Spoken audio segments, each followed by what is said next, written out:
This week, rock star Billy Crudup gives a teenage journalist the story of his life in Almost Famous. Gwyneth Paltrow tests her luck with love and karaoke in Duets. And federal agents track down a ruthless killer using Jamie Foxx as bait.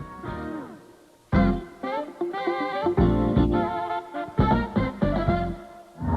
I got him. He's okay. He is on acid, though.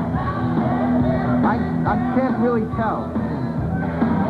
How do you know when it's kicked in? I am a golden god! Billy Crudup is a rock god in the making, and Kate Hudson is the groupie who loves him in Almost Famous.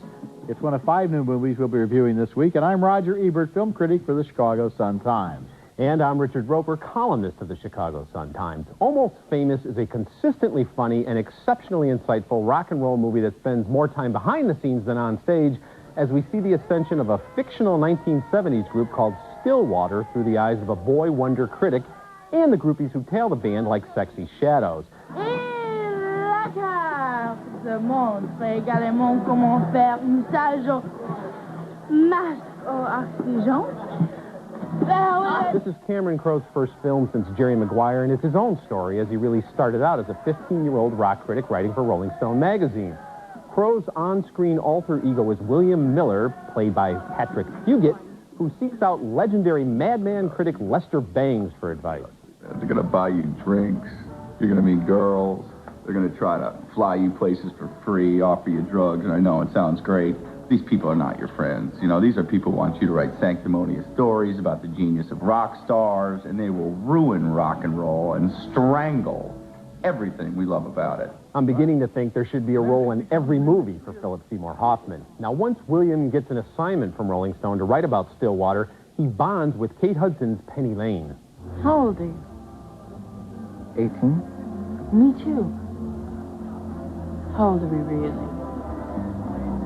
17. Me too. Actually, I'm 16. Me too. Isn't it funny? The truth just sounds different.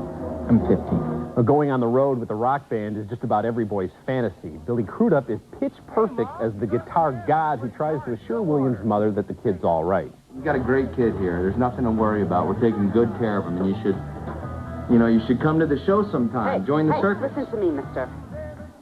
Your charm doesn't work on me. I'm on to you. Oh, of course you like him. Well, yeah.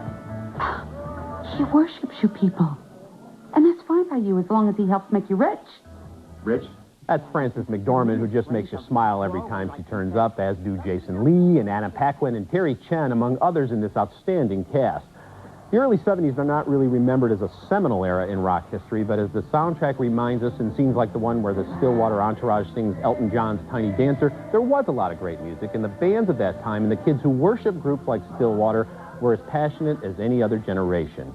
With its crisp writing and authentic feel for the era, Almost Famous never hits a wrong note. It's the best time I've had at the movies all year. I loved this movie. I'm I loved so glad to every hear that. moment of this movie. And, you know, I started out as a professional journalist at the age of 15, too.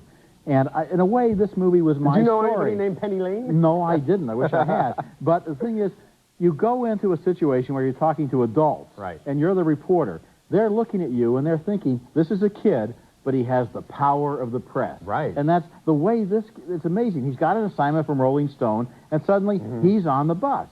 And these rock stars, at one level, you know, they're doing drugs, and they've got the groupies around. At the other level, they're protective of this kid, and they're really not bad people. And Billy Crudup, who was such a good actor, he was so good in Jesus' Son, and here he is again, gets just the right note of this guitarist who is a rock god, as you say, but at the same time is also intimidated by the kid's mother. Definitely, because, you know, Mom starts talking to him. Remember, Billy Crudup's only playing a guy who's maybe 24 years old himself, and Jason Lee is really funny as the lead singer. And the look, you know, it doesn't have a look like, oh, they got a bunch of costumes and wigs. These people really look like they're living in the early 70s.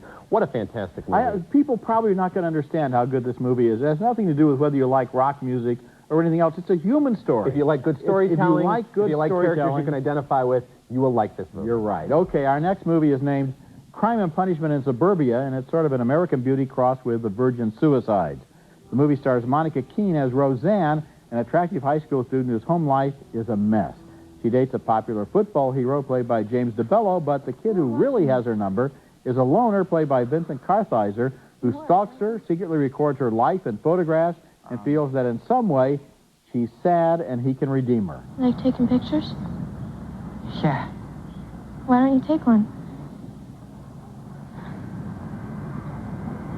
Come on, Vincent. That's your name, right? Take one.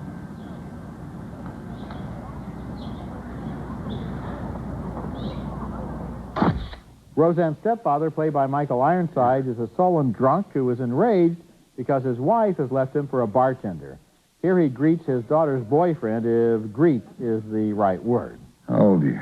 17? 18. Wow, 18. I was 18 once. No. But I didn't get to play any football or date the cheerleaders. I got one later, a used one. She's not here right now.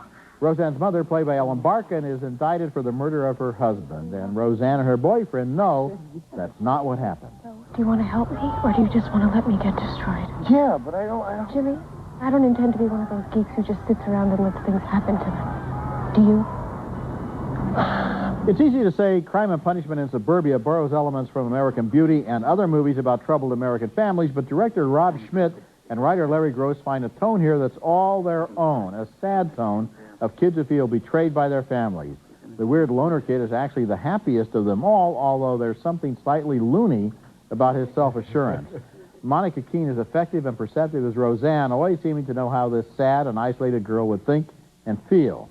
Of course, the movie has an attached ironic undertone, but it's not cynical, and it doesn't exploit, and I admired it.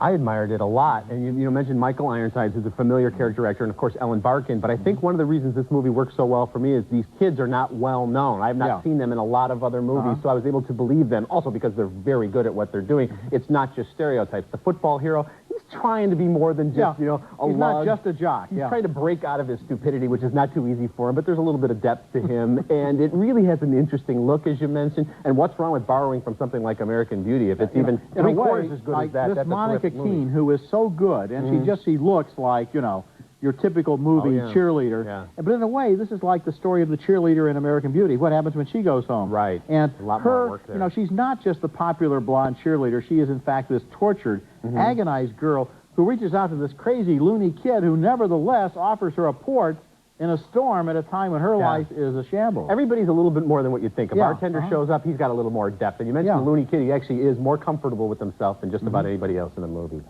Okay, coming up later in the show, Gwyneth Paltrow shows off her musical talents in Duets. And she knows just what it takes to make a problem. And coming up next, small-time hood Jamie Foxx becomes useful to the FBI as bait. Man, working out, Man, what's wrong with you people, man? Treat them like an animal like that, man. What kind of people are y'all anyway?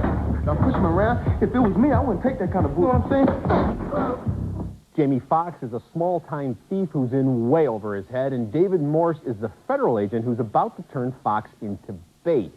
That's the premise of a new film that tries to follow in the skid marks of action comedy hits such as the original Beverly Hills Cop and Lethal Weapon, with a dash of The Truman Show thrown in, if you can believe it. Now, the Treasury Department needs Alvin Sanders because Alvin may have some information that will lure an evil computer genius out of hiding. But how do they keep track of Alvin? An experimental tracking device. We implant this. An appropriate subject. We put him on the street. We make it known he knows where the gold is. And I guarantee that our elusive computer whiz will show up. Who would be willing to have that thing implanted in their jaw? Of course, a jaw implant. Why didn't I think of that? It takes Alvin a really long time before he figures out something strange is going on, but then he turns into a master of deception who turns the tables on the Fed.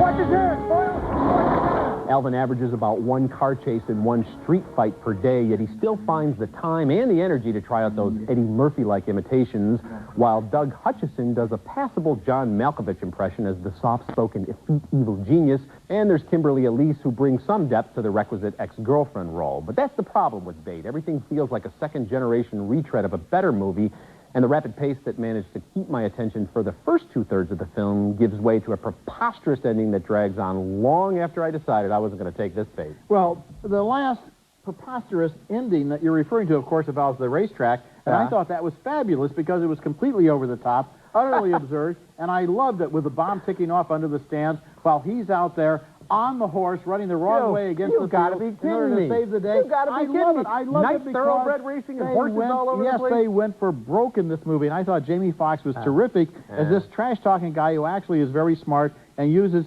his personality as a shield against the world, and especially against David Morse, who also was going for satire, I think, and his agent, who was so hard-boiled and so unsmiling. Way too much credit for saying they were going over the top. Really, they were going for satire. They were, and it's fun. It's fun. I liked it. I also like the fact that the people who are listening to everything that happens in his life are having reactions to it. That's a little bit of fun right there, but the rest of it, I mean, I think for you to say that they were doing satire is over the top, it's just really bad, and you were exactly what they were doing. Drugged silly by then by all the goofiness to fall for that ending with the horses. I loved it because I hadn't seen it before. I hadn't seen it before, and You'll never see it again. I'm laughing at how preposterous it is. Coming up next, Gwyneth Paltrow and Huey Lewis in Duets, the stories of strangers whose destinies meet in a karaoke bar. And if you want it, you got it forever.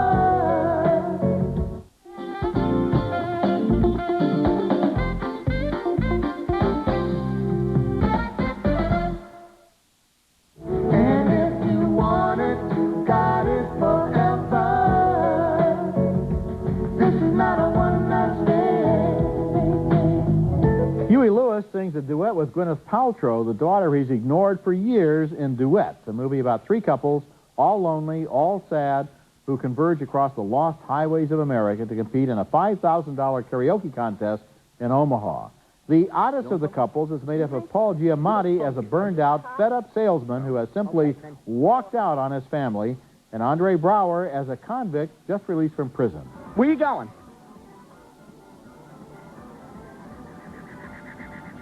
Chicago. Where you going? Nowhere. I'm actually out buying a pack of cigarettes. What's in Chicago? My mother's in Chicago. Oh. Okay. Well, they probably got cigarettes there. Hop in. Then there's the professional karaoke hustler who met his daughter for the first time at her mother's funeral. She wants into his life. You spent a month sleeping with Tom Jones in his Vegas hotel room and you never had sex? No. Well, what exactly did you do for Tom?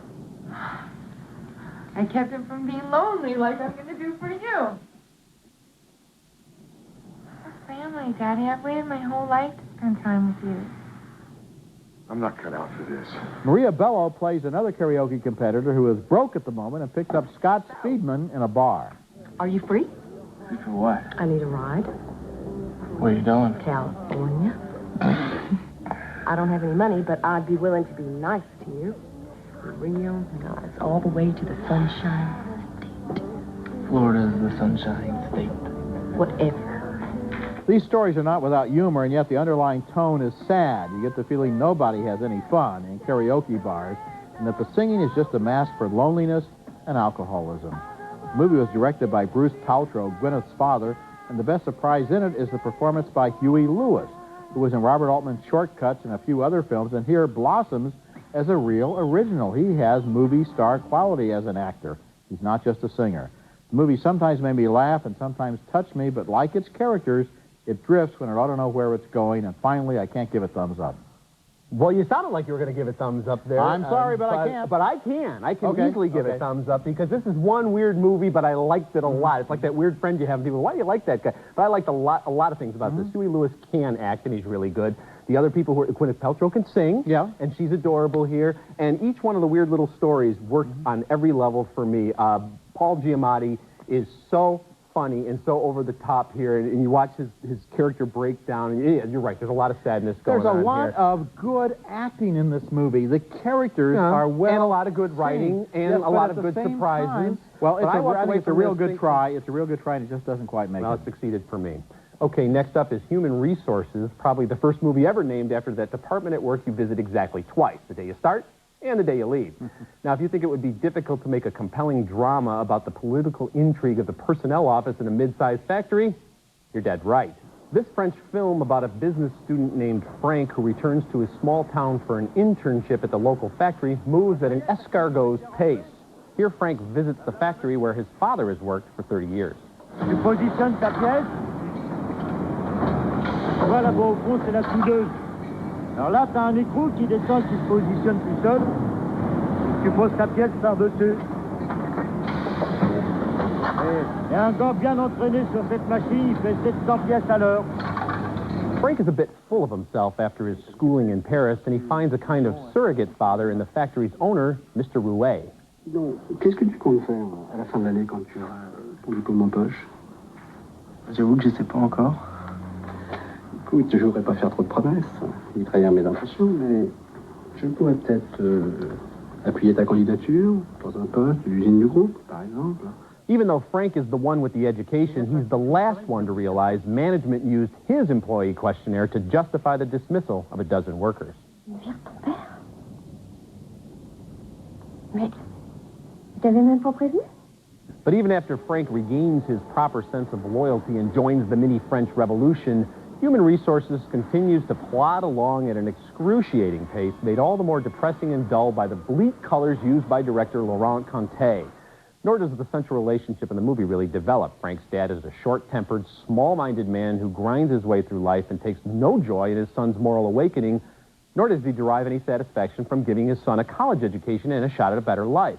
I found Human Resources to be about as stimulating as filling out an employee review form. Would you have liked it better if this working-class drama in the winter in France had had brighter colors? You're criticizing the colors now? I'm saying that that's like the effect it had on it me. Looks I like found that. it to be dull and let me plotting, tell you, and the colors were kind of washed out, and that made it all the more boring for me. This is not a fast-paced movie.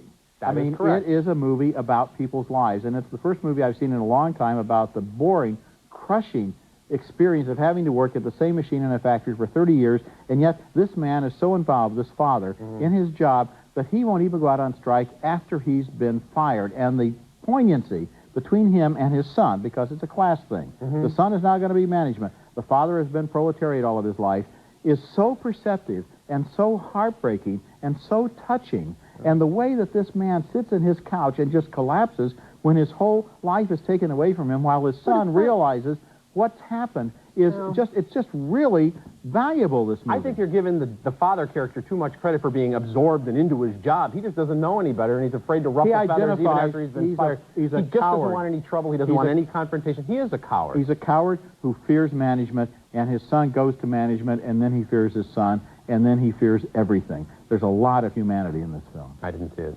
When we come back, my video pick of the week is W.C. Fields, who seems about ready for another revival. Ebert and Roeper in the Movies, Video Pick of the Week, is brought to you by Nestle Raisinets. At the movies or at home, Raisinets. The great and strange and wonderful comedian W.C. Fields goes in and out of fashion, embraced by some generations, forgotten by others. In the 60s, college students went to Fields' revivals and recited his dialogue by heart and had his poster on the wall of their dorm rooms. Now he's completely out of fashion again, but that may begin to change with the release of a new DVD featuring 6 of his classic short films. A putting nibbler. Fields was an old vaudevillian and juggler, a skilled physical comedian who always acted like he was half drunk and usually was. Now stand clear, boy. Keep your eye on the ball. I have it. All right. Stand clear. Stand. In addition to this new DVD release called 6 Short Films by W.C. Fields, most of his features are available on tapes and discs, including My Little Chickadee with his favorite co-star, Mae West. Novelties of notions. What kind of notions you got? You'd be surprised. Some are old, some are new. And he played an unforgettable Mr. Micawber in the 1935 version of David Copperfield. W.C. Fields, ready once again for rediscovery. He's my video pick of the week.